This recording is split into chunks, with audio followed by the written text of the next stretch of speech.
बड़ी अच्छी स्टोरी है। एंड तक वीडियो ਨੂੰ ਵੇਖਿਆ ਜੇ ਤੁਹਾਨੂੰ सबक मिलेगा। पुराने वक्तां दी गल है, कोई किसान सी ते जिंदे कोल थोड़ी जी जमीन आई, एक जनाब गधा आया, एक आई बकरी। तो बड़ा अपनी अच्छी जिंदगी गुजार रहा सी, अपनी बीवी बच्चों का पेट जेड़ा ना बड़ा सौखा पाल रहा सी। एक साल ऐसा आया कि उनकी कड़ी गंदम सी ना, कड़ी थोड़ी जमीन सी, उनकी गंदम जनाब थोड़ी जी नरम पैदा हुई, घट पैदा हुई। जिस घट पैदा हुई तो बड़ा जनाब परेशान हो गया, तो मेरा हुण गुजारा किवें होना है, इस साल एक किवें लगना है। अगे तो हर साल बड़ा सौखा लग जाता, लेकिन जेड़ा हुण इस वारी साल आना है ना बड़ा औखा लगना है, क्योंकि गंदम मेरी थोड़ी इस वारी हुई है। को थोड़ा जा टाइम लगा जनाब, ते गंदम मुक्कण दे नेड़े आ गई। सियाल दा टाइम आया तो बीवी बच्चे नाल सलाह कीती जनाब कि मैं केड़ा आ बकरी है ना, ये हुण वेच छड़ना, वेच के ते जनाब गंदम थोड़ी खरीद लेना। तो साडा कड़ा के डंग है महीने दो है त्रै, ये सौखे लग जाते। उन्हें बीवी आख्या कि चलो ठीक है तू वेच ले बकरी नूं। हुण एक दिन तैयारी कर ली जनाब बकरी वेचण दी, ते मंडी उथों उन्हां दे पिंड तो इन्नी दूर है कि एक दिन पूरा लगदा सी, एक दिन एक रात। एक दिन बीवी ने जनाब परोठे त्रै चार पका दिते ते बन दिते, होर नाल गद्दा देर छड़िया ते हट के उसने वो गधा जड़ा सी ना उनके उत्ते लद लिया, ताकि रात कोई परेशानी ना हो, रात भी हो जाए तो मैं आराम नाल सौ सका। ते बकरी दी जनाब कड़ी पूछ ले उनके नाल उस जनाब टल्ली बन ली, ते टल्ली जनाब अगू कड़ी बकरी है ना, बकरी अगू जनाब गधे दी पूछ नाल बन ले ते टुर पिया। एक डंग सवेरे लगा जाता है जनाब रस्ते दे विच उजाड़ बियाबान ते झाड़ियां ते दरखत जंगल बियाबान। अगले वक्ता च इस तरह होंदा, रोड छोड़ कोई ना होंदे, जिवें हुण रोड सीधा साधे बन गए उसले जनाब इंदा कोई ना सीन। हुण ओ उजाड़ बियाबान च लगा जाता है, कोई रस्ते विच झाड़ियां को जाइयां ने, झाड़ियां दरखत जंगल आया, उत्थे जनाब हुण तीन चोर बैठे हुए ने। चोरा वेख लिया कि जनाब कोई बंदा आ रहा है, गधा उनके कोल है, बकरी भी है, ते जनाब वावा माल उनके कोल ते लगा हुंदा है। हुण चोर आपस में मशवरा करन लग पे ने, एक शय मेरी है भी, एक शय मेरी है, एक शय मेरी है। एक चोर आंदा कि जेहड़ी बकरी है ना ये हो गई है मेरी, ये मैं चोरी करनी है। दूसरा चोर आंदा है गधा हो गया मेरा, ये मैं चोरी करना है। तीजा आंदा है कि मैं मुड़ की लेना विचों, दोवें शियां कीमती तुसी लै जानियां। वो आंदा तू उहदे कपड़े छपड़े ला ली, उहदे कोल भी कोई जोड़ी है वो ले ले। वो आंदा चलो सही है जी, मेरी किस्मत ना कुछ लभण नालों बेहतर है कि उहदे कपड़े छपड़े ला ला मैं। अच्छा गए ने जनाब, एक चोर पहला गया उनके पिछू डोल उस इन किया, बकरी कड़ी है ना ओ खोल लीए, खोल के कड़ी टल्ली उनकी मगर बनी सी ना, वो हुण बन छड़िए उस गधे दे मगर, कड़ा पूछ लिया गधे दा उनदे नाल, ताकि हुण अगले नूं इंज पता लगदा रहे कड़ा किसान है ना कि बकरी वाकई साडे मेरे मगर टुरी हुई है। ठीक है, तो बाकी उस इस वजह से टल्ली बनी आई पूछल दे मगर, ताकि मैनू पता लगता रहे कि मेरे पीछे लगी होंगी है बकरी। वो अपने मुंह जाने लगे जाता, टल्ली बज के जनाब अगले पासे आ गई खोल के, मतलब गधे दे मगर पूछ लान बन छड़ी। टल्ली उमें बजते जाते है, बकरी और गायब हो गए, पिछो चोर लै गया। थोड़ा जा अगे गया तो जनाब पिछू वेंदा है कि बकरी को उनके पैरों तो जमीन एक बार निकल गई, तो बड़ा परेशान हैरान एक ही बन गया। हाल ते बबू उस गा दी कि मुल्क हो रलो, मेनू चोर पै गए तो मेरी बकरी लै गए। एक जनाब कोलू वो चोर लगा जाता सी, जेड़ा दूजा चोर सी केड़ा बह के मशवरे तरफे करदे पे, केड़ा दूजे नंबर ते चोर आया ना वो लगा जाता, तू उनके कोल आके आंदा की बनी पुराने, वो आंदा इंज इंज मेरी बकरी चोरी होगी। हुण कोई चोर आंदा है कि फलानी वो कड़ी झाड़ी है ना, उत्थे मैं एक बंदा वेख्या उत्ते बकरी काली दी दरीकी ले जांदा, तू भज के रल उन फद ले।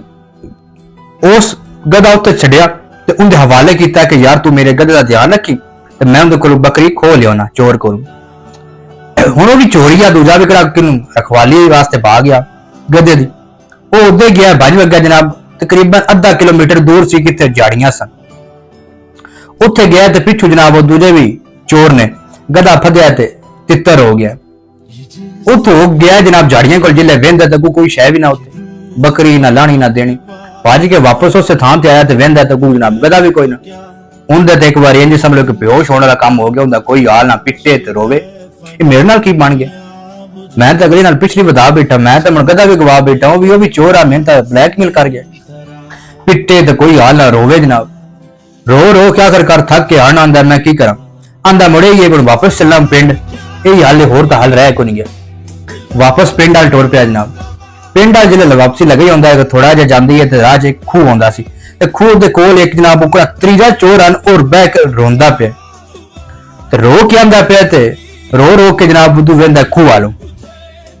अच्छा वो जनाब किसान उहदे कोल लगन लगदा है कि पुछदा है पुरानिया की बने, रोंदा क्यों पिया?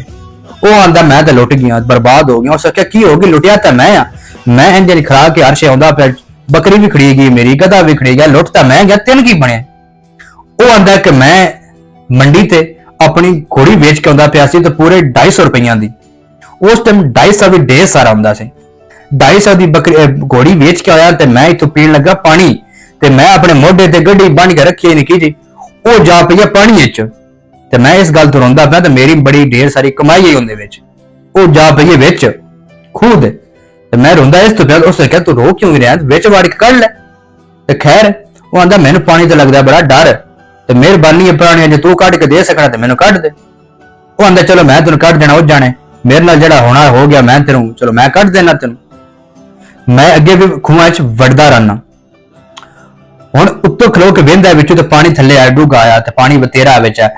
हुण आंदा कि मैं इत्थे बाहर रखना अपने कपड़े ला के, सर्दियां दी रातां ने अगर गिले हो गए तो बड़े औखे सुकड़े ने। उसने जनाब कपड़े बाहर ला के रख छड़े, आप विच वड़ गया, लभदा रहा, कोई शै न लभी। उन्होंने हट के जनाब घंटे बाद अक के निकलिया विचों बाहर।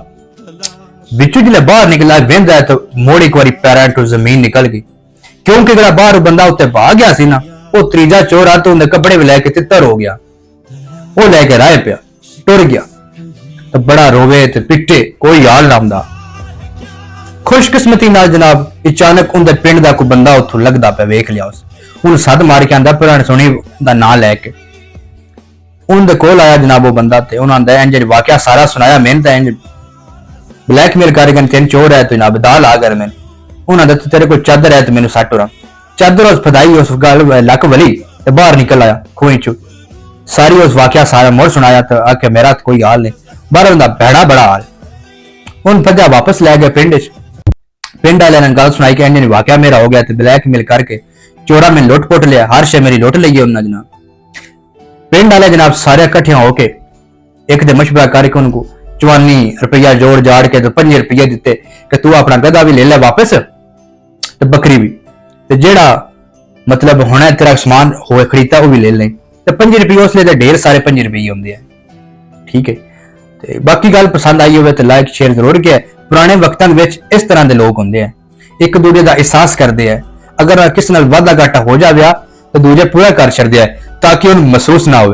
अजकल के दौर जनाब एक दी चोरी हो जाए, एक नाल वाधा घाटा हो जाए तो दूजा शिशकिया उड़ांदा है, हसदा है कि चंगा होया, ये हाई इस काबल, ये बंदा नया सही।